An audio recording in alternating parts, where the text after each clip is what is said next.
할렐루야. 하나님 말씀을 같이 보도록 하겠습니다. 같이 볼 말씀은 계시록 말씀입니다. 요한계시록 1장 17절 말씀 보겠습니다.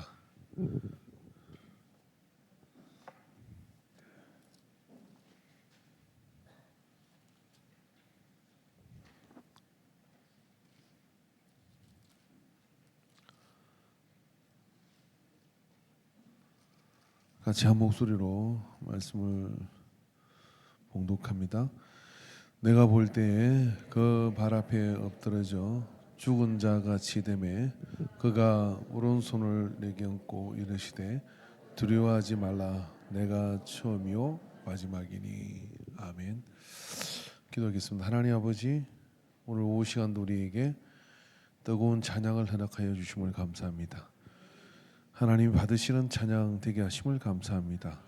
우리의 찬양에 하답으로 주의 말씀을 허락하여 주시옵시고 우리의 삶이 주 앞에 온전히 매이고 드려져서 하나님이 쓰시는 삶이 되도록 인도하여 주시옵소서. 성령의 전신갑주를 입혀 주시옵시고 말씀을 붙들고 나가는 그 길에 어둠이 물러가게 하여 주시옵시며 걸음을 내들 때마다 건세가 나타나게 하여 주시옵시고 빛으로 임하시는 하나님의 비추심이 우리 가운데 일어나게 하옵소서. 모든 영광을 받으심을 감사드리고 예수님의 이름으로 기도합니다. 아멘. 예, 할렐루야. 계시록의 말씀을 일일이 이렇게 하나하나 다 이렇게 설명하기는 좀 우리에게 시간이 좀 부족합니다. 그래서 수요일 저녁에 한번 잡았어요. 계시록에 대한 전반적인 구조와 그리고 또 그런 내용들을 함께 나눌 기회를 만들어 보도록 하겠습니다. 난데의 말씀에 이어서 이 말씀을 보는데 여기에 난데의 말씀이 시간이 좀 부족해서 못한 것이 뭐냐면 그의 얼굴은 해가 힘있게 비치는 것 같더라라는 이 부분은 교회의 영향력이죠. 이게 하나님께서는 세상이 어떻게 경영하시느냐면 교회를 통해서 세상을 경영하시는 거예요. 그래서 교회가 그 빛을 하나님 말씀 안에 딱 서 있으면 거룩한 영향력이 나타날 수밖에 없죠. 왜 그러냐면 교회는 근본적으로 사람을 길러내는 곳인데 어떤 사람입니까? 정신이 똑바로 챙기고 그리고 하나님 말씀 앞에 붙잡힌 이 세상을 하나님의 손이 되고 발이 돼 가지고 경영할 사람을 키워내는 거예요. 그래서 항상 우리가 역사의 평가를 할 때 그 교회가 어떤 영향력이 있는가 할 때 그 교회에 어떤 사람을 내놓았느냐 하는 부분을 반드시 봐야 되죠. 예를 들면 캐나다를 제가 가도 그렇고 미국을 가도 그렇고 방문하는 교회는 이런 교회들을 방문합니다. 어느 선교사 허드슨 어떤 뭐 그런 선교사님이라든지 그런 어떤 많은 선교사님들이 출신 교회를 가보게 돼요. 그럼 거기에 그 시대에 큰 부흥이 있었고 그 영향을 받은 사람이 우리나라에 와서 복음을 전하는 일에 헌신을 했던 어떤 사람을 길러내느냐 하는 부분이거든요. 근데 그런 부분에 있어서 인광교회가 부흥한다는 것은 어떤 것이냐면 시대가 지나 역사가 평가할 때 이 시대 2024년 우리가 나중에 국가적이고 또 세계적이고 그리고 또 어떤 시대적인 그런 사람을 어떻게 길러내느냐가 중요한 겁니다. 그렇기 때문에 역사적 책임이 있는 거예요, 교회는요. 그래서 그 역사적 책임을 누가 물으시냐? 세상은 별 관심 없어요. 하나님은 교회에다가 묻는 겁니다. 왜 그 시대가 이렇게 엉망이 됐냐라고 할 때 교회는 뭘 하였느냐라고 묻고 우리 스스로는 그런 물음에 대답을 해야 되거든요. 근데 그게 좋을 때가 언제냐? 재림하실 주님의 얼굴이 해처럼 비추고 그 영광을 나타낼 때, 그래 그 거룩한 영광의 광채가 비추는 것. 그러니까 여러분 한 사람 한 사람 어디에 빛의 자녀들이라 그러잖아요. 그 우리가 세상에 나가서 움직일 때요, 그런 빛의 자녀로서 거룩한 영광의 빛을 비추고 다니는 것이 뭐냐면 교회로부터 나오는 빛이죠. 그런 어떤 광채를 비추는 역할들을 할 때 그게 곧 부흥이 되는 겁니다. 부흥의 상태는 그런 상태를 이야기하는 겁니다. 자, 오늘 17절의 말씀을 이제 보면은 이 17절 말씀 보면 내가 볼 때 그 발 앞에 엎드러져 죽은 자 같이 되매라고 했어요. 그러니까 이건 예배를 이야기하는 거거든요. 예배는 여러분 우리가 교회 안에 가장 강력한 것은 이제 하나님 말씀을 먹는 것인데 그게 어디서 이루어지죠? 예배를 통해 이루어지는 거거든요. 그 예배를 받으시는 하나님 앞에 사람이 보여야 될 가장 기본적인 태도와 가장 기본적인 반응은 뭐냐면 엎드리는 거예요. 사실 이것은 교회뿐만 아니라 모든 종교에 해당되는 그 종교는 예배가 있는 것이고요. 예배가 뭐 그 신을 경배하는 거잖아요. 그 신을 경배하는 모든 예배자는 그 신 앞에 자기의 절대적 주권을 드리고 엎드리는 거거든요. 그게 모든 공통분모입니다. 그걸 종교성이라고도 할 수 있습니다. 그러나 하물며 살아계신 하나님 앞에 우리가 예배자로 선다는 것은 어떤 것이냐면 그 앞에 마음을 엎드리고 내 자존심을 엎드리고 내 모든 상황을 엎드리는 것이요. 그래서 엎드려서 그 앞에 경배를 드리게 될 때 눈 뜨세요. 눈 감지 마세요. 할렐루야. 뭐 다른 생각하는 것처럼 그렇게 심한 힘드시면 일어나세요. 엎드려서 그 앞에 예배를 드리는 것. 이 엎드림이 가장 기본적인 자세입니다.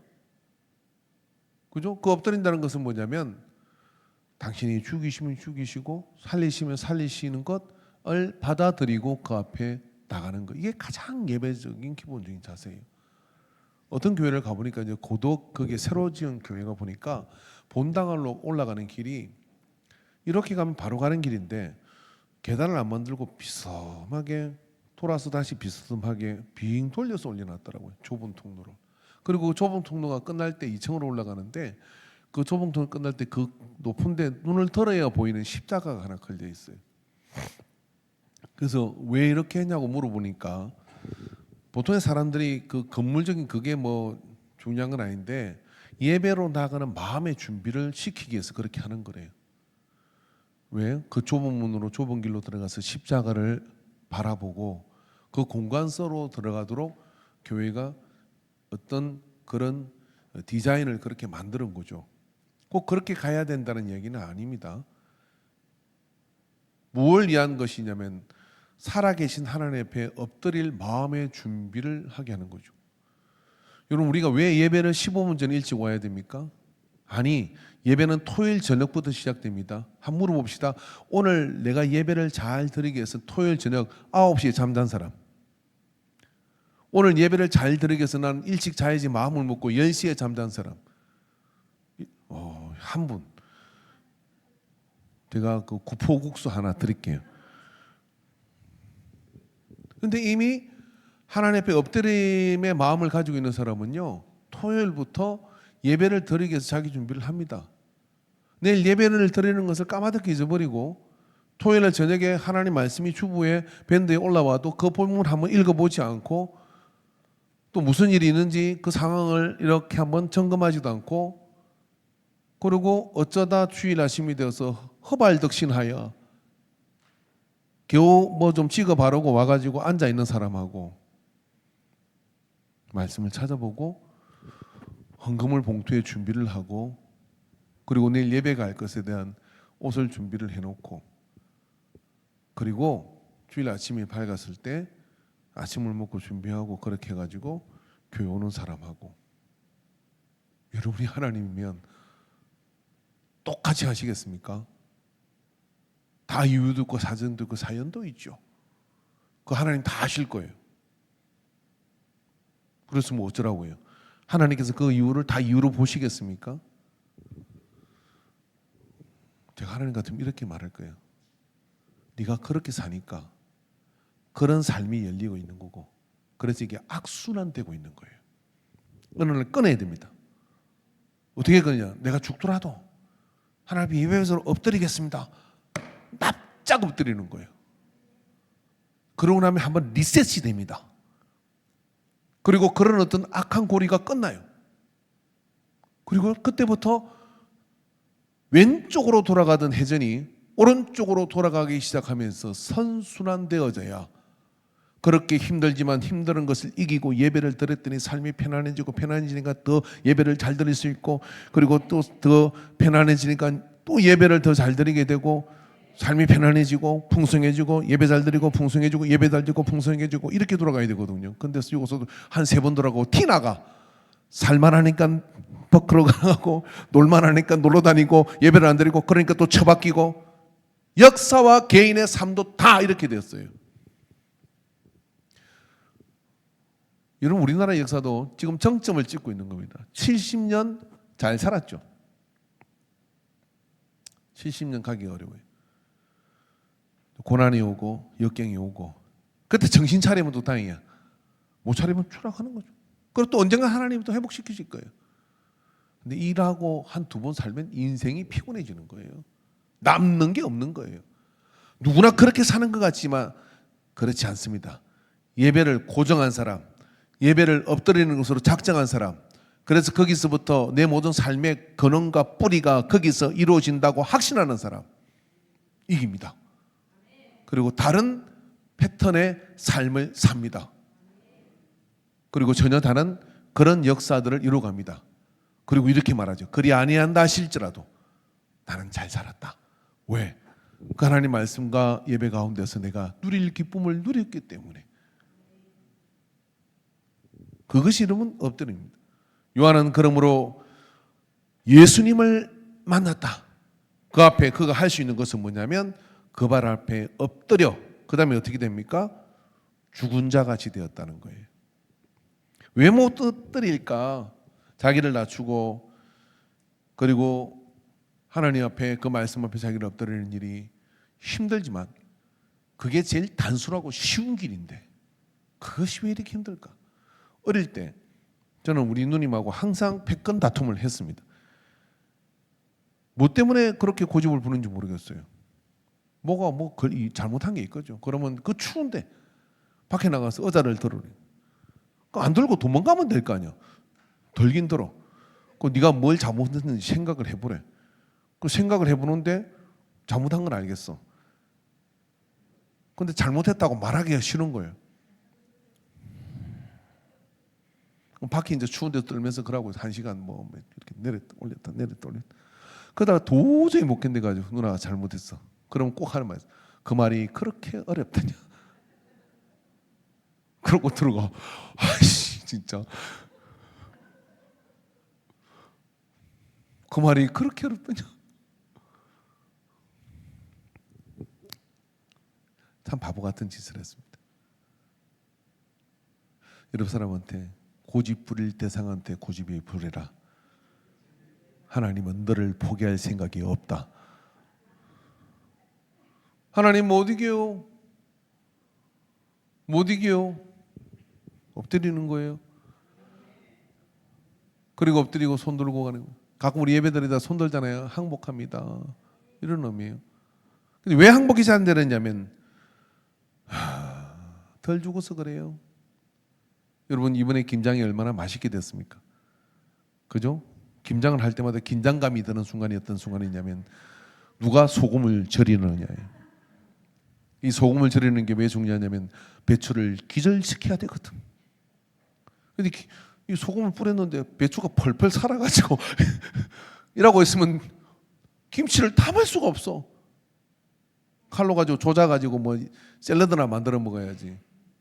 그런데 이 배추를 드리는 정말 과학적이고 놀라운 순간은 어떤 거냐면 소금을 쫙 뿌려가지고 너무 짜도 안 되고 너무 싱거워도 안 되고, 간은 사실 그게 중요한 게 아니에요. 소금을 쓰는 이유는요, 간 잡으려고 하는 게 아닙니다. 간이 하면 나중에 그다 소금 더 넣으면 짜지고 이런 거 아닙니까?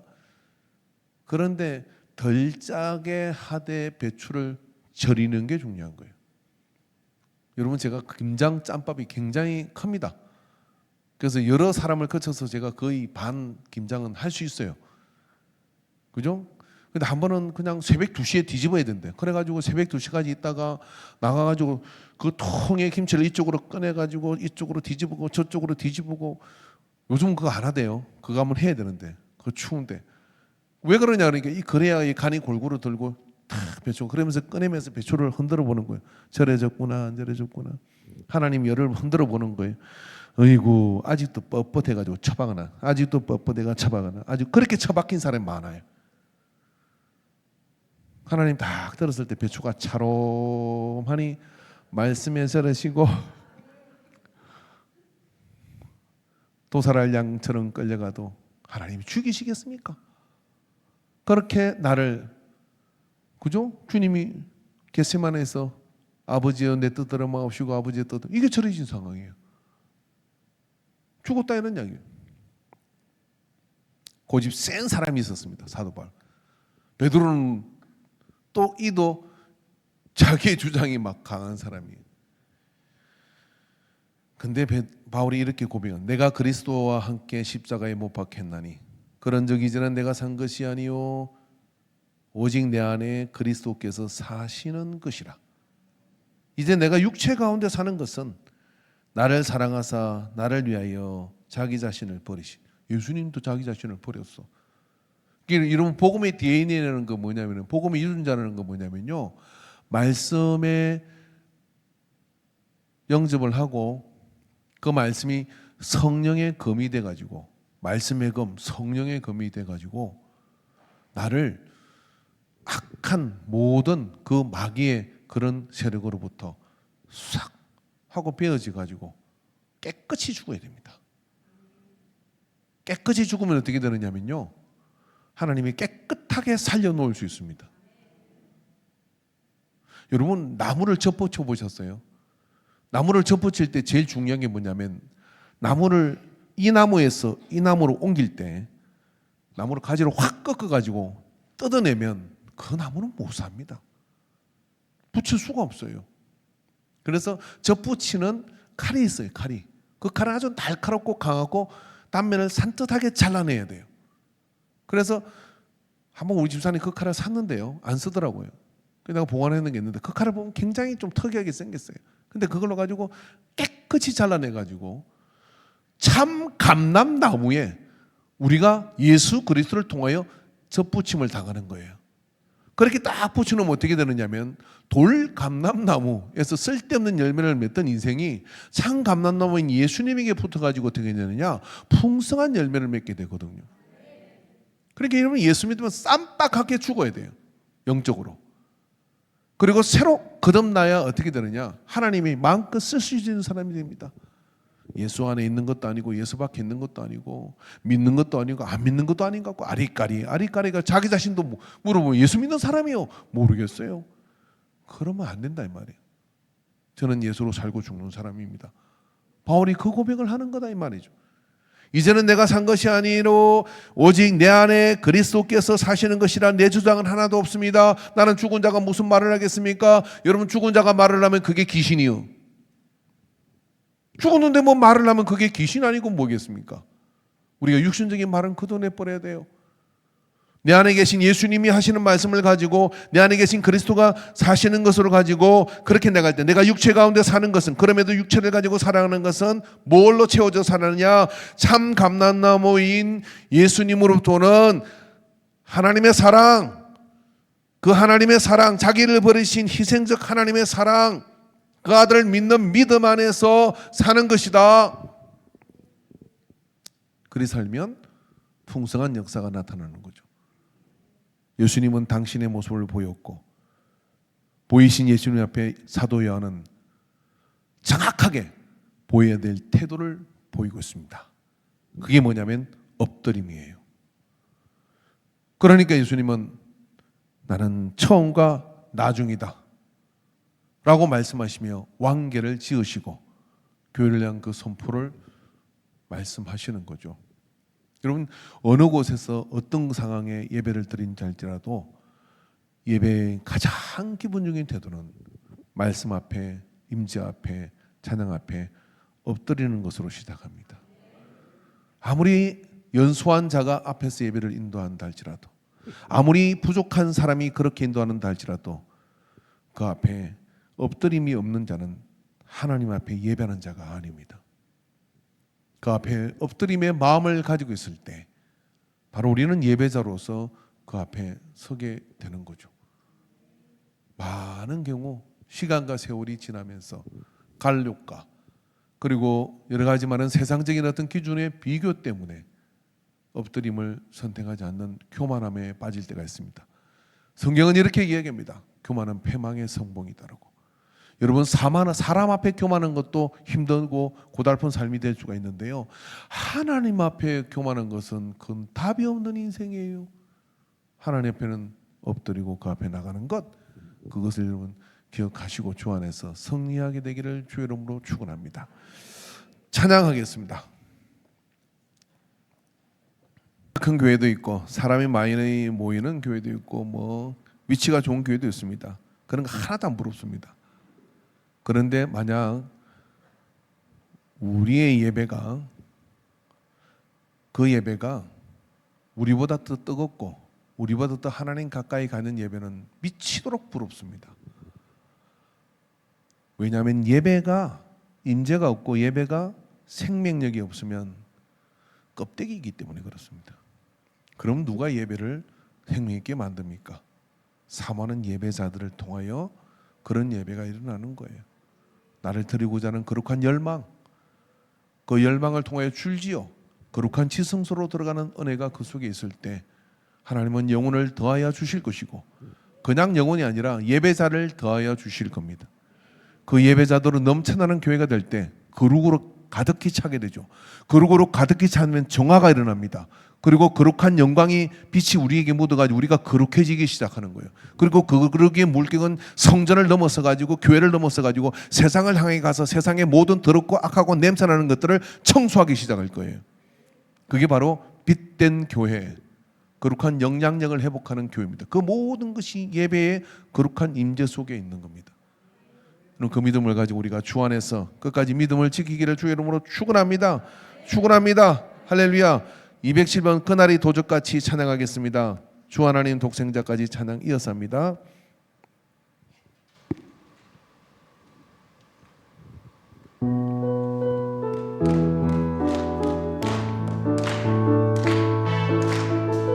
그날이 도적같이 이를 줄 너희는 이는 모르느냐. 널 깨어 있어라. 잠들지 말아라. 말씀과 주님과 동행하라. 항상 기뻐하라. 항상 기뻐하라. 쉬지 말고 기도하라. 범사에 감사하라. 이런 예수 안에서 너희에게 향하신 하나님 뜻, 우리 다 같이 평강을 선포합시다. 평강의 하나님이 너희를 거룩하게 하시고 온몸과 영원히 온몸과 영원히 주 오실 그날에 허먹기 삼합시다. 항상 기뻐하라. 항상 기뻐하라. 쉬지 말고 기도하라. 범사에 감사하라.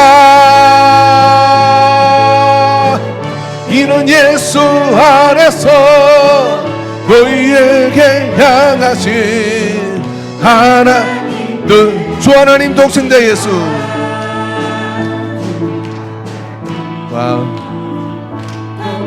자 예수 날 위하여 오시었네. 내 모든 죄 다 사하시고 죽음에서 부활하신 나의 구세주 하나님은 살아계십니다. 저 나의 참된 소망 걱정 근심 전혀 없네. 아멘. 사랑의 주 내 갈 길 인도하네. 내 모든 삶의 기쁨 늘 충만하네. 주 안에서 끝없는 생명 도우시는 주의 사랑 참 기쁨과 확신 가지고 예수님의 또 오심을 믿으며 살리. 살아계신 주 나의 참된 소망 걱정 근심 전혀 없네. 사랑의 주 내 갈 길 인도하리. 내 모든 삶의 기쁨 늘 충만하네. 그 언젠가 주 뵐 때까지 주를 위해 싸우리라. 정리의 길 멀고 험해도 주님께서 나의 앞길 지켜주시리. 아멘. 믿습니까? 계신 주 나의 참된 소망 걱정 근심 전혀 없네. 사랑의 주 내 갈 길 인도하네. 내 모든 삶의 기쁨 늘 충만해. 이거 한번 하고 가야죠. 살아계신 주. 다 눈을 감고요. 나의 참된 소망 걱정 근심 전혀 없네. 사랑의 주 내 갈 길 인도하리. 내 모든 삶의 기쁨 늘 충만하네. 할렐루야. 하나님께 영광의 박수를 올려드립니다. 기도하겠습니다. 하나님 아버지, 하나님 아버지, 우리를 한평생의 예배자로 살게 하여 주옵소서. 주 앞에 엎드리고 세상 앞에 고개를 드는 자가 되게 하여 주시옵소서. 주 앞에 엎드린 자를 하나님은 강하게 하셔서 사자처럼 세상을 포효하게 만들어 주시는 것을 믿습니다. 주여 근세를 허락하여 주시옵소서. 엎드림으로 아버지께 주시는 근세를 취하는 자가 되게 하여 주시옵소서. 참된 예배자로 살기를 제1순위로 세운 자가 되게 하여 주시옵소서. 그래서 하나님을 기쁘게 함으로 세상에 나아가 동서남북을 행할 때 하나님이 오른손으로 붙들어 인도하는 삶이 되게 하시옵시고, 정복의 영을 부어 주시옵시고, 모든 것을 이길 악한 많은 강한 것을 이겨낼 담대한 하나님의 능력으로 전신갑주를 입혀 주시옵소서.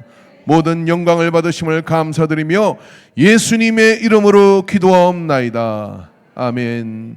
이제는 우리 주 예수 그리스도의 십자가 그 구속의 은혜와 하나님 아버지의 사랑하심, 성령 하나님의 역사하심이 엎드린 자로 세상에 고개를 들고 굽히지 않고 주의 뜻을 선포하며 살기로 작정하는 모든 예배자들의 머리 위에, 거룩한 결단 위에 우리 교회 사역 위에 이제로부터 영원토록 함께 있을지어다. 아멘.